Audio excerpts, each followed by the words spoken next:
Welcome to Travel Italia, the show about travel in Italy.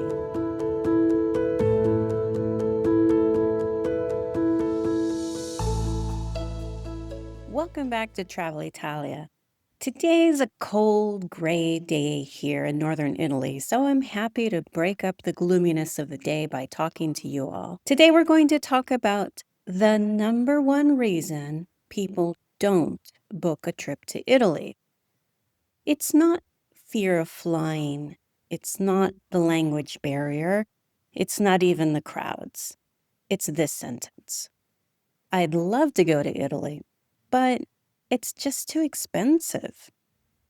So today I want to challenge that assumption because for many travelers, Italy is far more affordable than they expect, especially once you're actually there.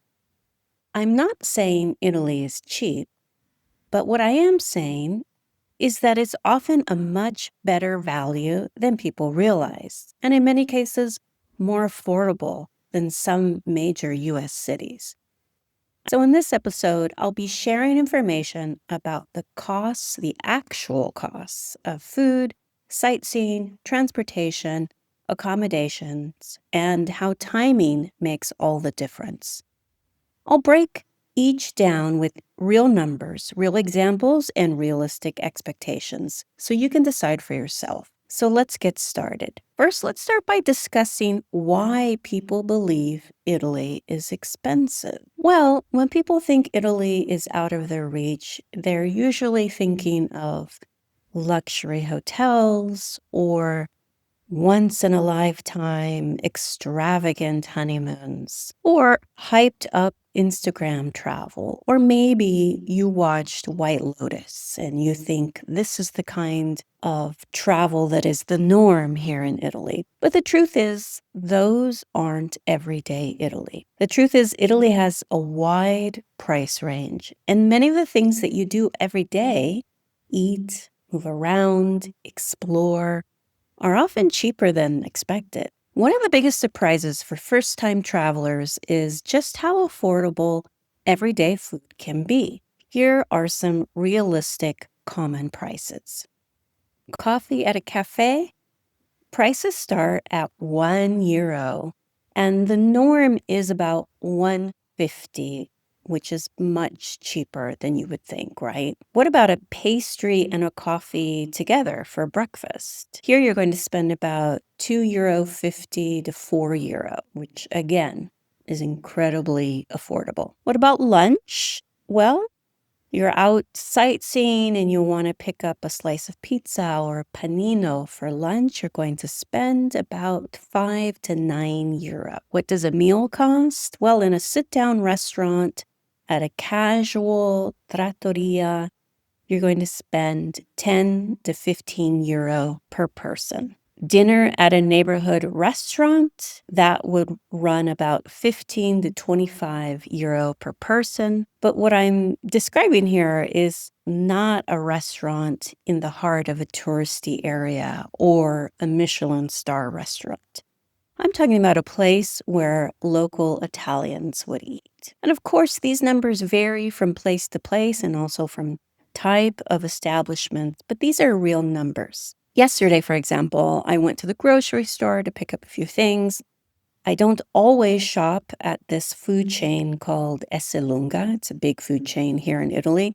But when I do, I sometimes grab a bite to eat. I'll grab something quick, or if it's breakfast, I'll grab a quick breakfast at their cafe. It's a full-service cafe which offers breakfast, lunch, and aperitivo. So before I began my shopping, I bought myself a panino with cotto, that's ham, and stracciatella cheese. It's a soft, yummy cheese, and a bottle of water. I sat down, enjoyed my meal, a simple but delicious sandwich, and some water, and I only paid €6.50 total. That's not much more than you would pay for a bottle of water at JFK Airport or a fancy cappuccino in LA. These are normal prices in Italy. Again, yes, prices vary city to city, but in general, costs are relatively lower than in the US and other countries. And here's one big difference for Americans. You're not tipping 15 to 20%. The over-tipping culture that is out of control in the US does not exist here. When you get your bill, service is included. If you sit down to have a meal, a small charge is added to your bill for each person. This is called a coperto. It covers the cost of the staff. And it's only about 2 to 4 euros on average per person. That's it. So tipping isn't practiced or expected in Italy, and that adds up to big savings when you eat out.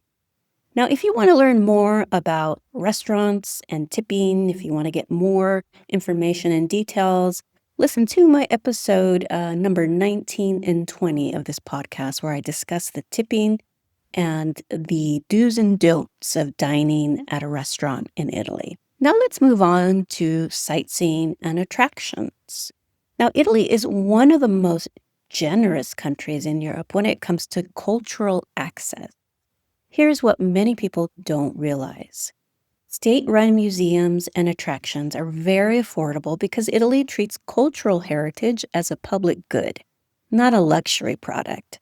State museums are subsidized by the government, so tickets are intentionally kept affordable, accessible for residents, students, families, and yes, even you, tourists. In fact, the Italian Constitution explicitly states that the Republic must protect and promote cultural heritage, which I think is really wonderful. So what does that mean for you as a traveler? It means, for example, that world-famous state-run museums and attractions like the Uffizi in Florence or Rome's Colosseum are not out of your reach. Another plus is if you're traveling with kids or teens under 18, you'll be happy and maybe a little shocked, as I was, to know that kids can enter state-run museums for free.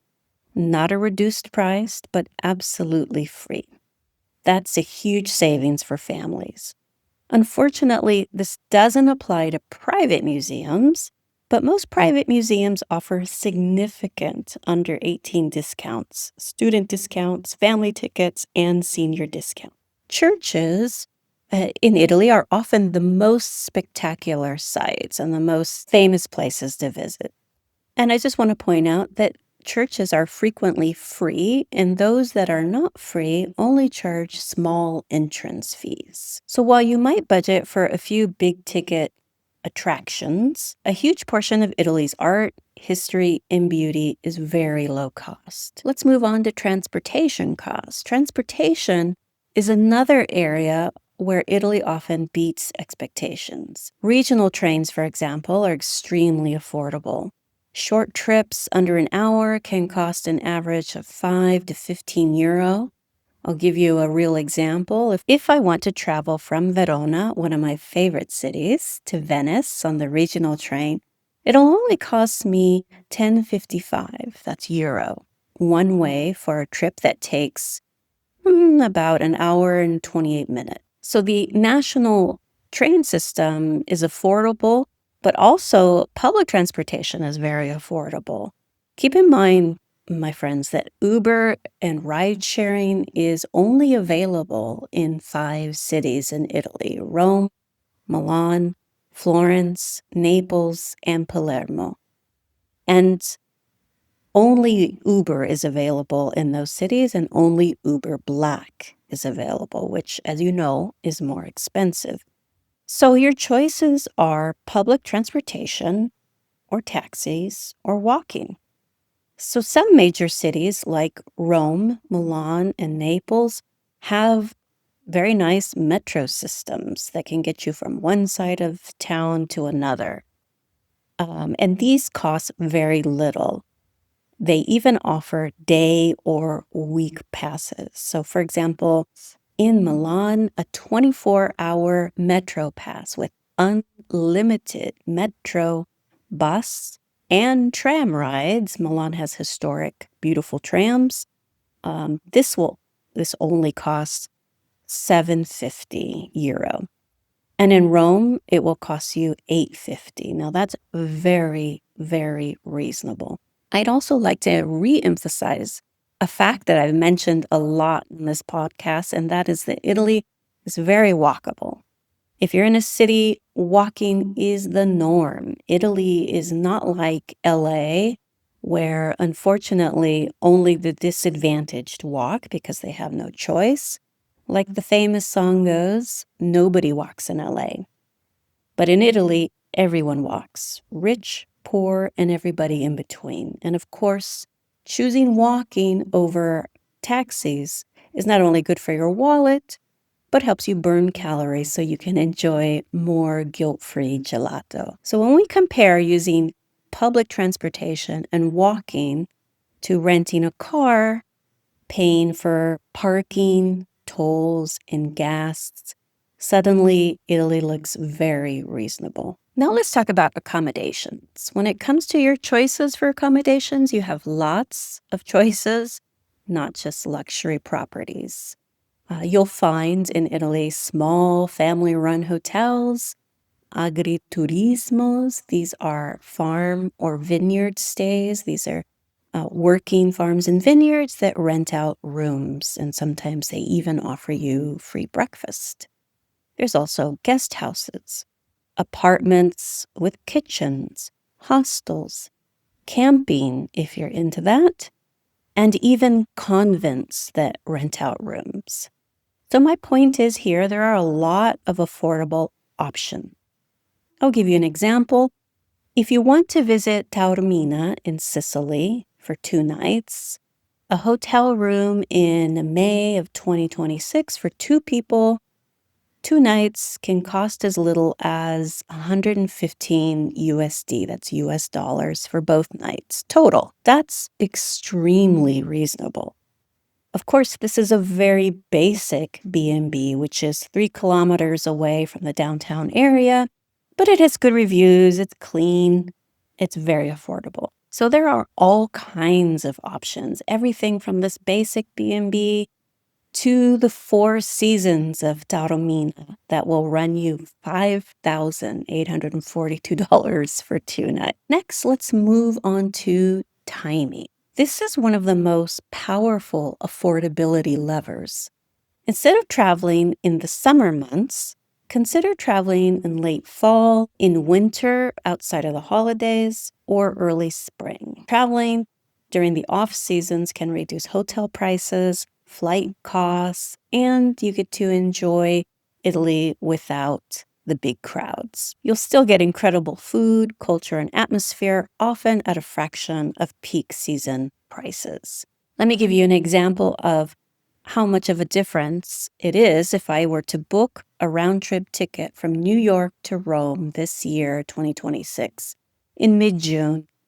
It would cost me roughly about $1,000 US dollars. If I instead chose to travel in late September, early October of 2026, it would only cost about 550 US dollars on the low end.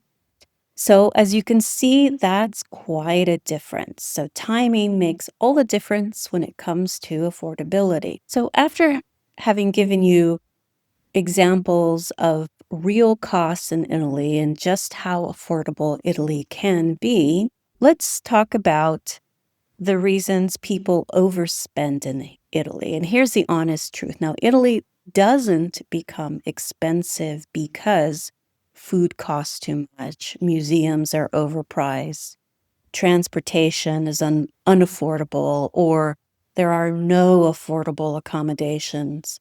Italy becomes expensive when people try to see too much, when they change cities every 2 nights. They're running from here to there and spending tons of money on transportation.